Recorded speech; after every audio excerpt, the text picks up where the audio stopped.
नमस्कार, बहुत स्वागत आपका। मैं हूं आपके साथ अनुराग सक्सेना। सोना अब आम आदमी के पहुंच से बहुत दूर जा चुका है। बात सोने के आज ताजा भाव की करते हैं। सोना 10,000 और चांदी 18,000 महंगी हुई है। चूंकि इंपोर्ट ड्यूटी 6% से बढ़ाकर 15% करने का ये असर है।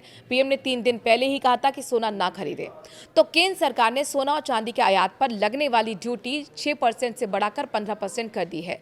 बुधवार को जारी इस आदेश के बाद आज यानी 13 मई को वायदा बाजार यानी कि MCX पर सोना 10,000 और चांदी 18,000 रुपये महंगा हो गया है। 10 ग्राम सोने का भाव 1,63,000 रुपये हुआ है, जबकि 1 किलो चांदी का भाव 2,97,000 रुपये तक पहुंच गया है।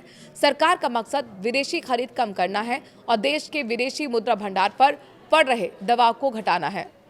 अमेरिकी ईरान जंग के बीच सरकार ने यह फैसला लिया है। सरकार ने सोने पर 10% बेसिक कस्टम ड्यूटी और 5% agriculture infrastructure and development cess AIDC लगाया है। इस तरह कुल प्रभावी टैक्स 15% हो गया है। इससे पहले 2024 के बजट में वित्त मंत्री सीतारमण ने इंपोर्ट ड्यूटी 15% से घटाकर 6% कर दी थी। आम आदमी पर इसका क्या असर होगा, ये बहुत महत्वपूर्ण सवाल है। इस सवाल का जवाब जान लीजिए। कीमतों में बढ़ोतरी हो गई है। जब सरकार टैक्स या फिर ड्यूटी बढ़ाती है तो सोने की लैंडिंग कॉस्ट यानी कि भारत पहुंचने की कीमत बढ़ जाती है, यानी सोना पहले के मुकाबले महंगा मिलेगा। सप्लाई में कमी है। टैक्स के झमेले और ऊंची कीमतों के कारण थोक व्यापारी कम सोना मंगाएंगे। बाजार में सोने की उपलब्धता कम होने से भी कीमतें बढ़ सकती हैं। अर्थव्यवस्था पर इसका क्या असर होगा, अब इसका भी सवाल का जवाब जान लीजिए। इस फैसले से देश का व्यापार घाटा कम हो सकता है और रुपए को कुछ सहारा मिल सकता है। जो रुपया था वो कल यानी 12 मई को डॉलर के मुकाबले 95.50 के ऑल टाइम लो पर चला गया था।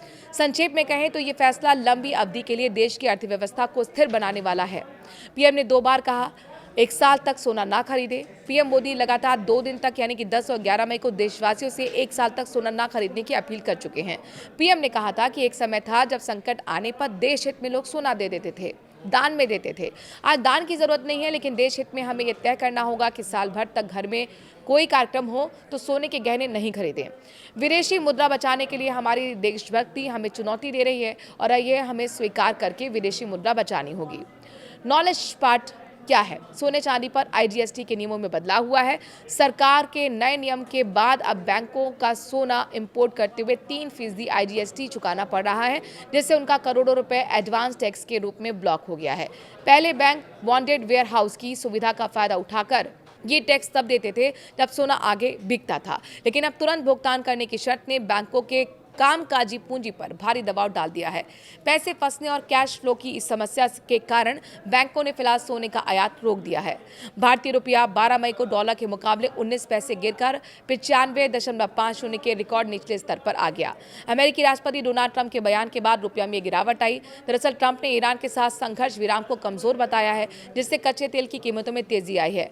ब्रांड क्रूड ऑयल के दाम बढ़कर $105 प्रति बैरल पार पहुंच चुके हैं।